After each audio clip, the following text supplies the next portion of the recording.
Bonjour à vous tous qui écoutez cet audio. Aujourd'hui nous sommes le 8 mars et nous allons découvrir un extrait du livre 30 jours de prière pour le monde musulman. Nous allons partir en Ouzbékistan et découvrir l'histoire de l'eau vive pour Ruslan. Ruslan, l'un des premiers croyants d'Ouzbékistan, a connu bien des épreuves.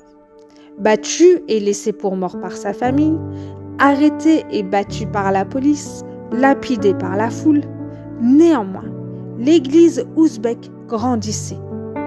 L'eau de la région, de mauvaise qualité, a provoqué chez Imina, l'épouse de Ruslan, des problèmes rénaux engendrant 2 fausses couches.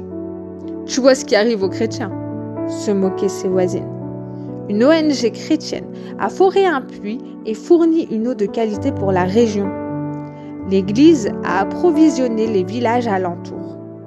Lors de l'inauguration du puits, Ruslan a invité ceux qui l'avaient persécuté. Il a témoigné et glorifié Dieu. Imina a donné naissance à 2 beaux enfants. Prions pour que l'Esprit de Dieu inonde les cœurs assoiffés des Ouzbeks. Merci Seigneur, parce que tu es un Dieu glorieux.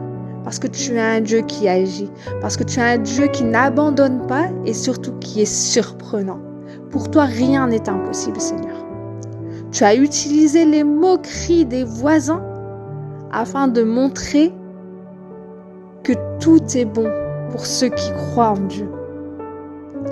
Parce que oui, Seigneur, tu n'as pas eu un plan de malheur pour nous, mais tu as un plan de bonheur. Alors oui, ces chrétiens sont passés par des épreuves difficiles.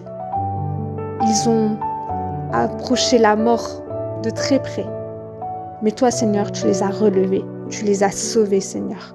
Tu les as sortis de leur souffrance parce que tu les aimes, parce que tu les connais et parce que tu avais un plan pour eux et pour ceux qui les environnent. Merci, Seigneur, d'utiliser encore ton esprit afin de toucher des cœurs en Ouzbékistan. Merci Seigneur pour que des vies, Seigneur, puissent être transformées, changées. Que ta gloire, Seigneur, resplendisse autour d'eux. Que ta gloire, Seigneur, s'élève encore plus, Seigneur. Merci Seigneur pour ce que tu fais là-bas, pour nos frères et sœurs. Merci encore de veiller sur leur vie, de les protéger, de pourvoir à leurs besoins. Merci simplement pour qui tu es, Seigneur. Amen.